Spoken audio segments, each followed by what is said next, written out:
Welcome back, everyone, to the Kriya Yoga podcast. I'm here with a very special guest today, Swami Nirvananda, who is a Kriya Yoga teacher, a ordained minister through Center for Spiritual Awareness by my teacher as well, Roy Eugene Davis. Swami Nirvananda is an accomplished musician, singer, and has dedicated much of his life to charity and helping others. So it's wonderful to have you with us today. Thank you for being here. Thank you. Namaste to everyone. Namaste. Yes. Good to see you.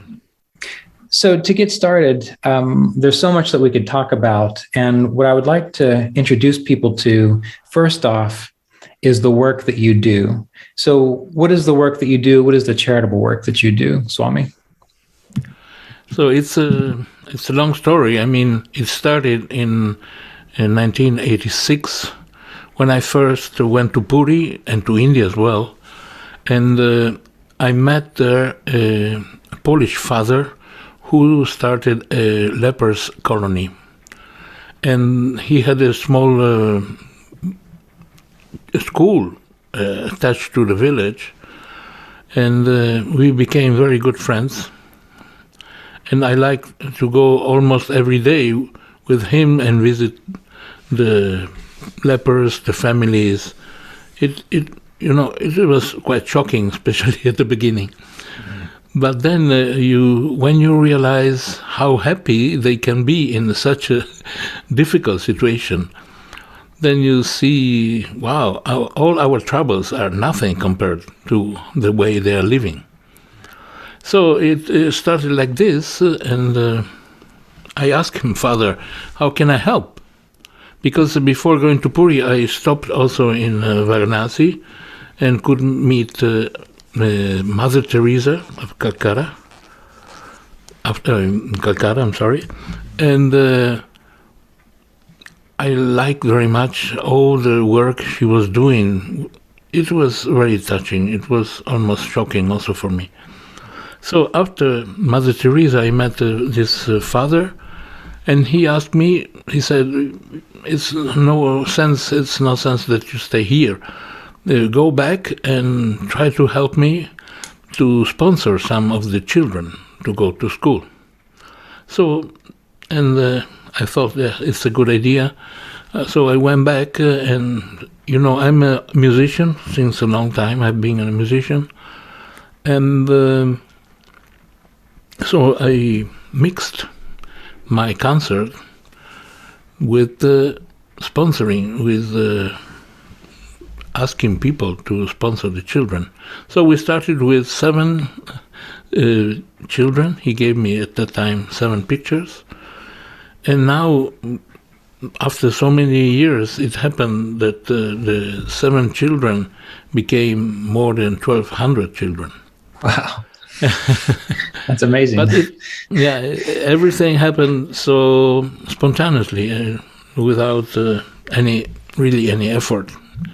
So I just followed what I felt it was good to do for them, and it was good at the same time also for me. Were you a Swami at that point in time? No, I became Swami in 92. Now it's the 30th years. This now in February. Yes. At the time I was a brahmachari, but only later I became a Swami. Yes. Well, that leads us to another really good question, and that is, can you tell us about your spiritual journey? How did you come to Kriya Yoga, and how did you come to do what you do now? Yeah, that was also very special because I was when I was around 20. I was not satisfied at all of my living. I was an employee in an insurance company, very well known, but I was very unhappy. Mm-hmm. So a friend gave me, at that time, he borrowed me the autobiography of a yogi by Yoganandaji. And that book, I can say, changed completely my life, the direction I was following to grow. And so I quit my job, I quit everything, and started to meditate, practice yoga, become vegetarian, of course. This was in your 20s? 25, yeah. 25. When I was 25, yeah. Wow. And you were raised Catholic, correct? Yes, half and half, because my father was Lutheran church. Okay. Because he was German. So my mother was Catholic, my father. But one Sunday we went to one church. The second Sunday we went to the other church. Yeah. So it was quite the same. What was it? My grandmother was very Catholic. She's from Italy, and really? she had she's from Sicily. She had a very hard time when I began meditating and took an interest in yoga. So I'm curious, really? Was that any difficulty for you too? No, because fortunately, my mother was very open, even if she was very Catholic, because it's the tradition here also in Italy. But she liked it very much because I was also singing. So she liked singing. So she used to come to the kirtan with me, and she was practicing all the mantras as well. Wonderful. It was not difficult at all. Not difficult. That's good. My grandmother, she didn't drive, so she couldn't go anywhere, and I always drove her around. And she would watch the Catholic channel EWTN, and when they started using the word meditation in the services, she started thinking maybe it was okay to meditate. Oh, good. Good. So you've been a practicing yogi for many years then. Yeah. Yes. Has it been difficult, or how has it been for you? No, I would like to say, because at the beginning, there was no Kriya Yoga group here in Italy, or I couldn't find any. Uh-huh. So the same friend who gave me the autobiography to read, he was practicing Zazen, the Buddhist technique. Mm-hmm. So I started to follow that path. No, I like it very much because of the intensity of the rules or whatever. Was very happy at the beginning, but then something was missing in my heart. I was feeling it was a little dry for me, at least. So I discovered the devotion aspect. And then, of course, I was lucky because that time I was in Holland and I could meet Swami Hariharananda, that was also a disciple of Sri Yukteswar. Yes. And I was initiating in 82 by him. By him? Mm-hmm. Yeah. And so that's the way it really started my Kriya practice in 82. I recently started reading some of the books put out by their organization. Were you able to spend much time with him, or what was your experience? At the beginning, yes, because being there in Puri, so during the day I was in the lepers colony, in the school, of course. But then in the evening, I used to go every evening to the Kurczak Ashram. That's the Sri Yukteswar ashram where he is also buried, the Mahasamadhi is there. And so Hariharananda ji was just leading the meditation every day. It was very nice, very nice. Was he able to tell many stories about his time with Sri Yukteswar? Not really, no. He was very dedicated to the path, to the technique. He was not really talking about that time. Yeah. No, I don't remember at least. No. Yeah. And when did you first meet or become aware of Roy Davis? Oh, that was my last step, let's say, because on my way after Hariharananda ji, I met the Lahiri Mahasaya tradition in Benares. Okay. So I practiced also that for some years. And then I used to go to California. So I also was practicing in the Yogananda ji's tradition. And only in 2005, Roy Davis came to Italy for the first time. So I was asked by Furiel to translate his talks. And they said, oh, of course, it will be a joy. So I was very, very happy that I had the possibility, the chance to meet him. And also then, since that time, I used to come to a CSA every summer to meet him also. Yeah. So you've been introduced to Hariharananda's work, also a lineage through Lahiri Mahasaya and Yogananda. I mean, you've seen the big family tree of Kriya Yoga. True. Yeah.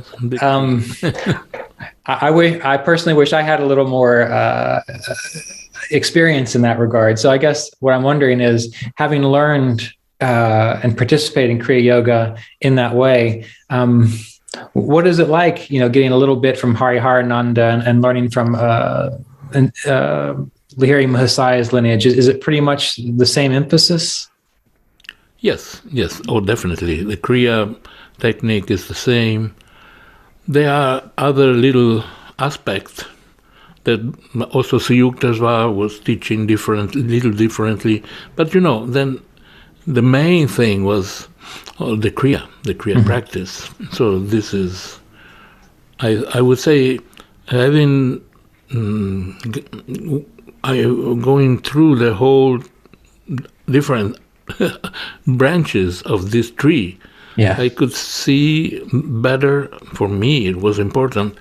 I could see better the whole scene, because I was told that also Lahiri Mahasaya, he was not giving the same technique to everyone. He was just giving a personalized technique to each disciple. Yes. And that brings up a good question, because a lot of people ask me, what is the difference between what they learned from Hariharananda's lineage? What is the difference between Lahiri Mahasaya? And Mr. Davis would always say, you're practicing that Kriya technique, and there's a slight difference on how it's done, but the effect is the same. Would you have anything to add to that? No, definitely. Roy Davis says it very perfectly. No, nothing to add. Yeah. Okay, good. And so I do want to talk a little bit about your music. And before we do, we're going to go ahead and play one of your tunes. Not your tunes, pardon me. We're going to play one of your chants. Yes. So we'll just take a moment to play the Gayatri mantra, and then we'll come back and talk a little bit more. Much. Okay, great. Thank you.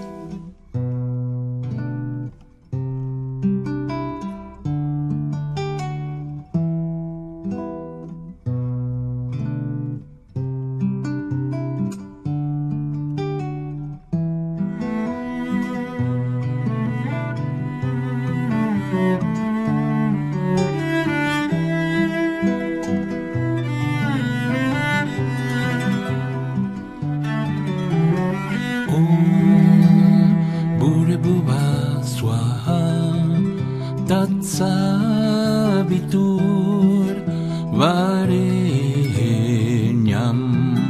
bargo devasya dhimai diyo yona prachodayat.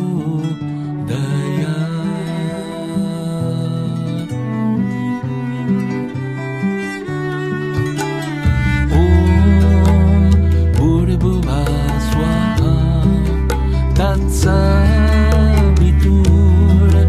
varenyam bargo devasya dhimai diyo yona prachodayat.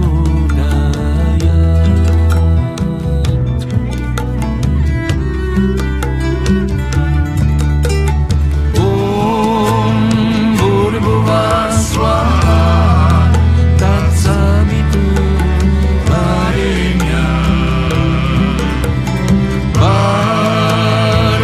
Devasya dhimai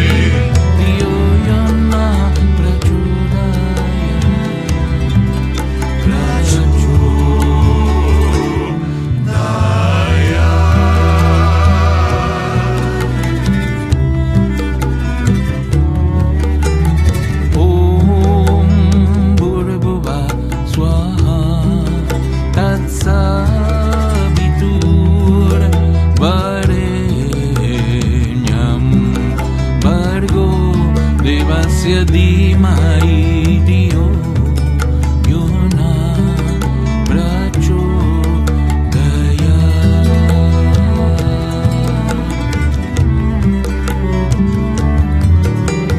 Om Bhurvubhuva Swaha Tatsaviturvarenyam Bhargo devasya dhimai diyo yo na prachodaya.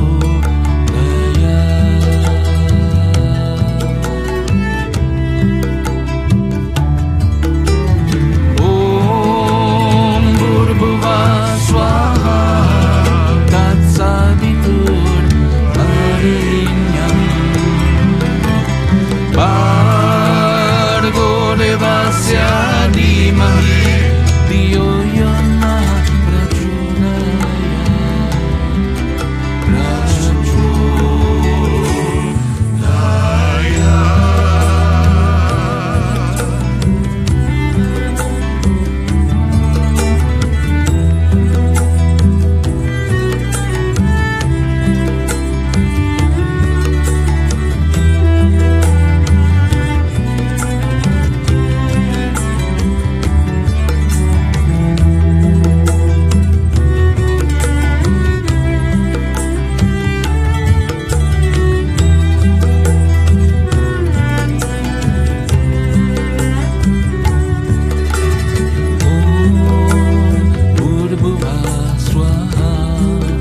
Tatsaviturvarenyam Bhargo devasya dhimai diyo yo na prachodaya.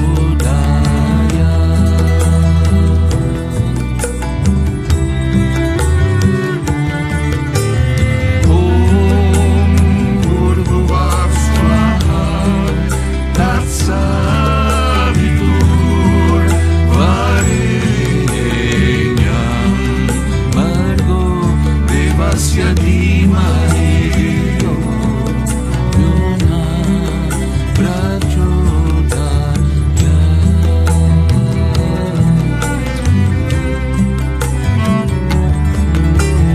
Om Bhurvubhuva Swaha Tatsaviturvarenyam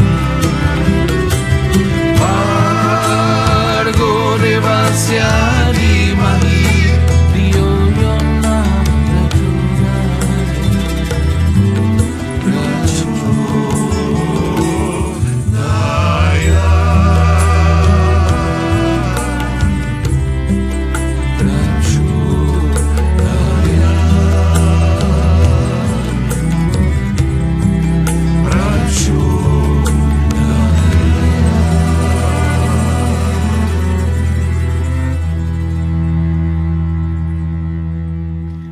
Okay, so we just got done listening to Swami Nirvananda's Gayatri mantra chant.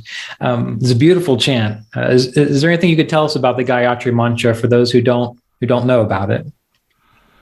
It's one of the most important mantra, I would say, and I like it also personally very much. Since I learned it, I cannot stop repeating or chanting. Mainly for me, it is chanting, because through the music, I can add a little devotion that just the repetition, for me, it's missing. So just making the tune out of the mantra, for me, it enriches and gives a lot of feelings that I think is very important. Yeah. I've always wondered about this. I've always thought of the Gayatri mantra as sort of like the Lord's Prayer for yogis. Would you say that might be accurate? Oh, definitely. Yeah, good. So when it comes to your music and when it comes to chanting, I have a lot of people ask me, or they say to me, I'm just not devotional, or I can't get into it. Do you have any advice for people who have difficulty in getting more into the devotional aspect? Yeah, I became also devotional, mainly singing, chanting, going When the first time I went to India and I heard all the kirtan, the bhajans, and then the singing of the mantras, of course, it was like slowly going deeper and deeper. I would say that chanting is like watering the mantra, and the mantra and the devotion is growing in the heart more and more, and it is not something that you can learn. It is something that is growing within. So you just need to water this devotion every day, a little bit more, and then it flourishes. It is beautiful. You cannot do it without that anymore. Yeah. So you just day by day trying to cultivate it the best you can. And I would say also, visiting India, for me, was so important. Also to see how the poor lived, and all these lepers and the beggars. This gives you a lot of compassion. And I think that through compassion, the devotion can grow. Because it is like once someone can say, how can I love something or someone that I don't see? No?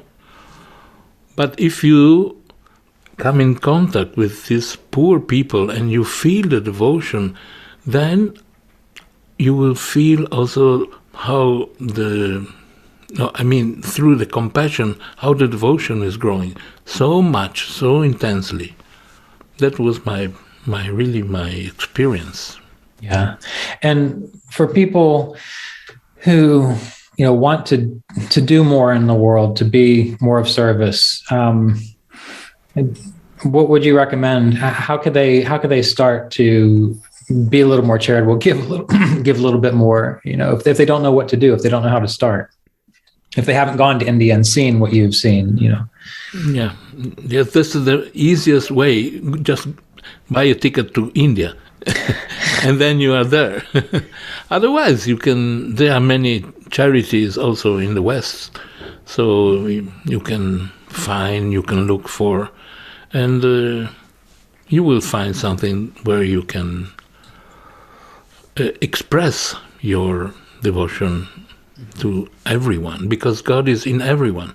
So through the compassion, it's just experiencing the devotion for God that is in everyone. All right.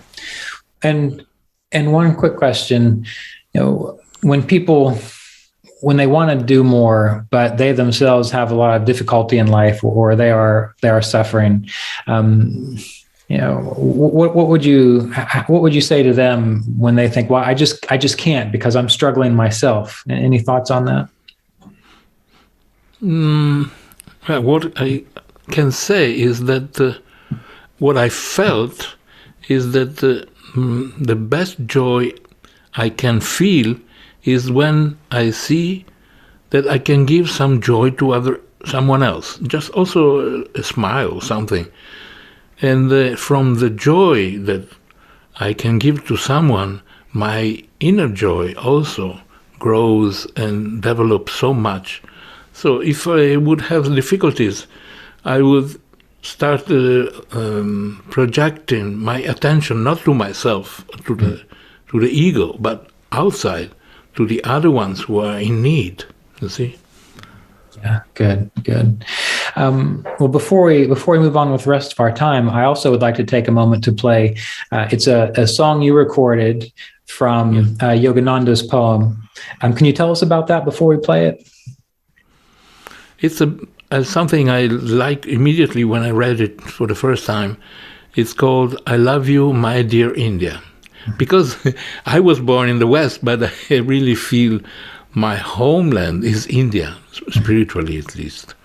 So I love these words and the way he is going to express it in the poem.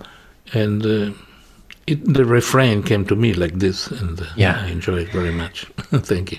Okay, well, let's have a listen, and then we'll come back with a few more questions for Swami Nirvananda. Right. Okay.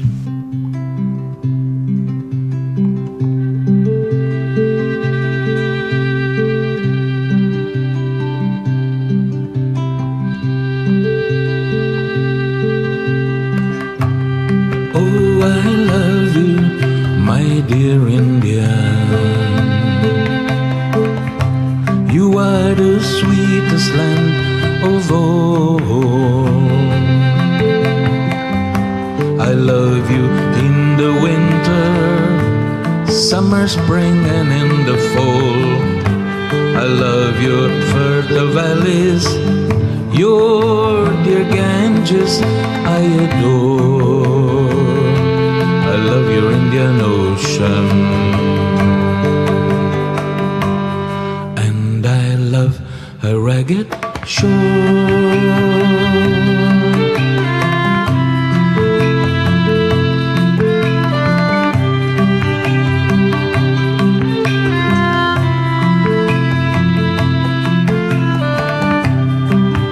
I love you, my dear India. You are the sweetest land of all. I love you in the winter, summer, spring, and in the fall. I love your fertile valleys, your dear Ganges I adore. I love your Indian Ocean, and I love a ragged shore.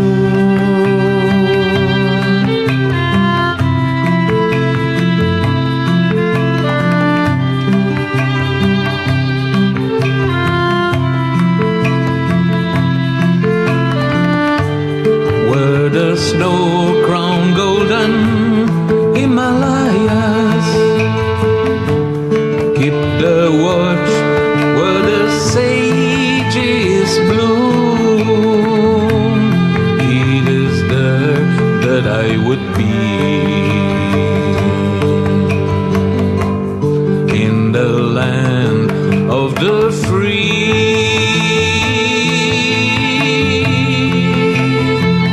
it is there that I would be. In the land of the free.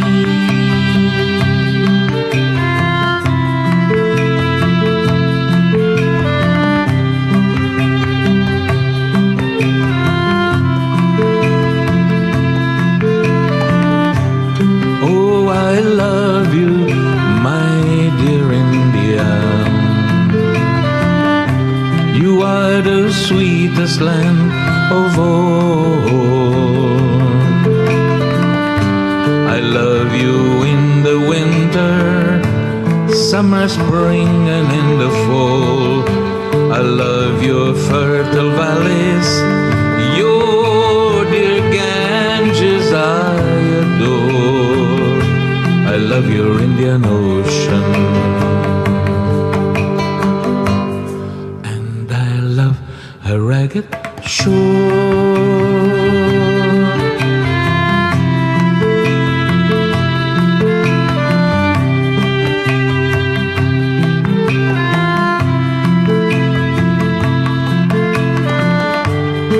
Every breeze bearing God's perfume, it is there, India, give of a rest. It is home, sweet home for all. And I know when I die,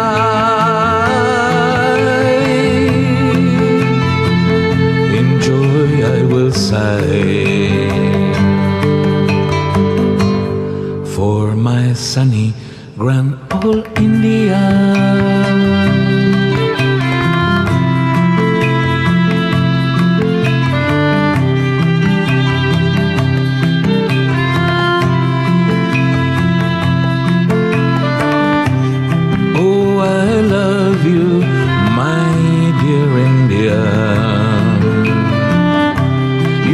The sweetest land of all.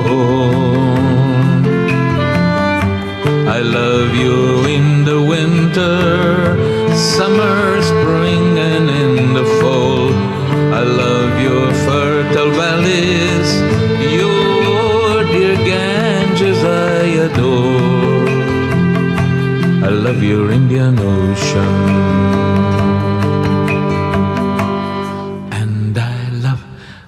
get short.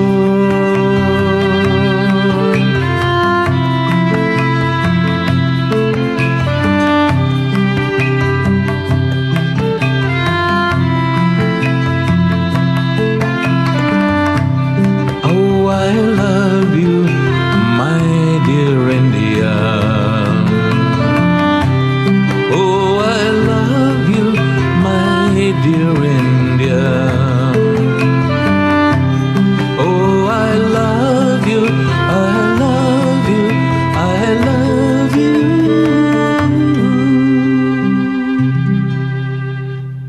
Okay, well, that was beautiful. Thank you for sharing that with us. You're welcome. You're welcome. I always love your singing. Every time I listen to you sing, it almost makes me cry, and sometimes it does.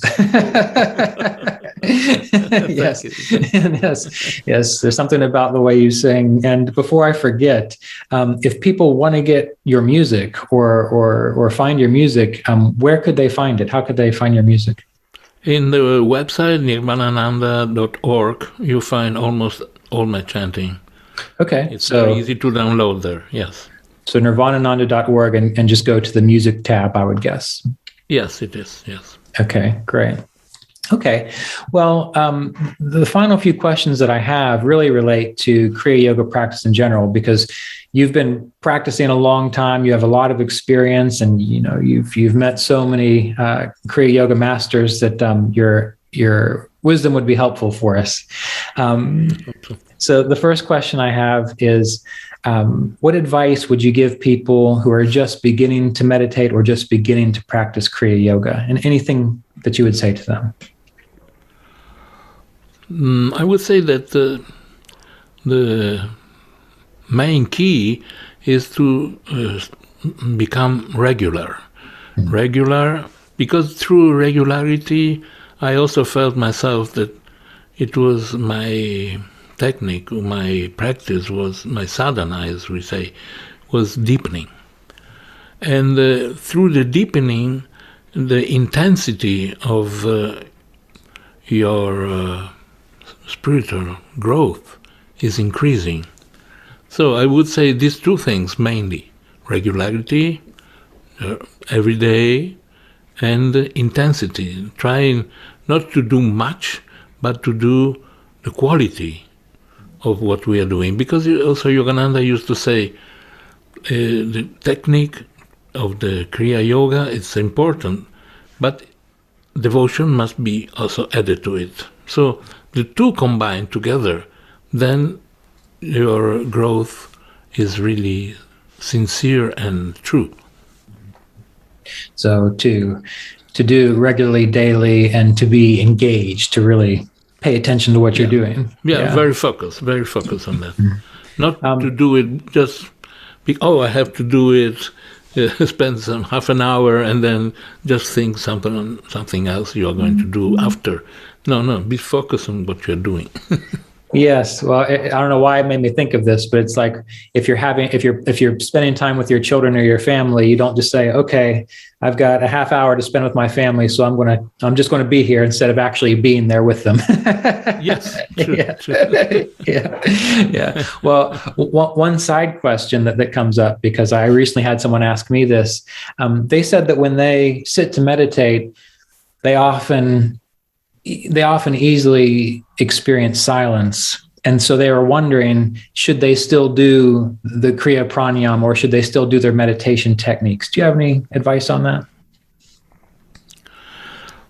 I like very much what Roy Davis used to say, because he said, because this question came out many times, also in Italy, and he always was answering, if you feel in a deep state of silence, just stay there. But before finishing your meditation, just practice at least 12 Kriyas. Yeah. Yes, that's good. I think this is a good suggestion. Yeah. Thank you. So, and then the next question, because many people practice Kriya Yoga and meditation for many, many, many years. And I don't know whether they know it or sometimes they do. Sometimes they kind of get in a rut, or they get in, they become complacent, I guess. So I guess my question would be, people who have been practicing a long time, what advice would you give people who have been there for a while, just to keep them fresh and engaged? Any thoughts on that? Yes. Yeah, I would say, because for me, habit at the beginning is very important, just to create just the path where you practice your regularity. But then the habit can be also very dangerous, because after so many years, it can become a habit, something that you do without really the intensity that we were talking about at the beginning. So to be fresh, it's like, I would say, if you play piano or any other instrument, no, you practice all the scales, you practice the techniques and so on. But then you have to create music. So Kriya Yoga is a creation of yourself, a dedication to God. Every meditation should be different not because of the technique, but the way you are living the moment with the spiritual atmosphere. So we don't necessarily want to put ourselves in a trance. I've read one of Ramana Maharshi's disciples, yes. and he said that if people would sit there for long periods of time in meditation, not moving, Ramana Maharshi would often go and say, "Shake that person, get them out of that trance," because they're just in a trance. True. So we get out of that. Yeah. I had this experience from the beginning before starting Kriya Yoga path, when we were practicing Zazen. No, you just watch the wall, you sit and watch the wall, and the trance comes, or just a kind of sleepiness, no? Then the master comes and beats you. But really beat you with a stick, and that shocks completely. Yeah. So, it's a very, very similar. Yes. Yeah. Well, that's probably why getting enough sleep and eating good food helps to keep you awake and alert rather than taking a nap, I suppose. Yeah, true. Yeah. What's often difficult for people is trusting themselves in that regard. When they're studying the Bhagavad Gita, when they're practicing meditation, they know what is right and what is true, but they have a hard time trusting that. Do you have any advice for people to help them trust the spiritual truth that they know? Yeah, I would say that also Yogananda and all the masters, also Roy Davis, he used to say, the real master is within ourselves. So the outside master is just helping us to discover the inner master. Mm-hmm. When we can go and feel in touch with that master, inner master, then we have the truth, because the master is there. The master is speaking within ourselves. And this is the same that whatever Roy Davis, Yogananda Ji can say. He's just speaking within. Well, thank you so much. I thank you for being here and sharing your wisdom with us today. Yeah. My joy. Thank you. Yes. So if people want to, again, find out more about your work and your music, they can go to nirvanananda.org, correct? Yeah. Okay. And you are located in Italy, though. At this moment, I cannot travel. Otherwise, I would be in India. Okay. Yeah. But now I'm in Italy. Okay. Well, I'll put that website within the podcast notes so people can find it. And once again, I just want to thank you so much for being here today. It's wonderful to see you again. Thank you, Ryan, and God bless you. You too. Namaste to everyone. Jai Guru.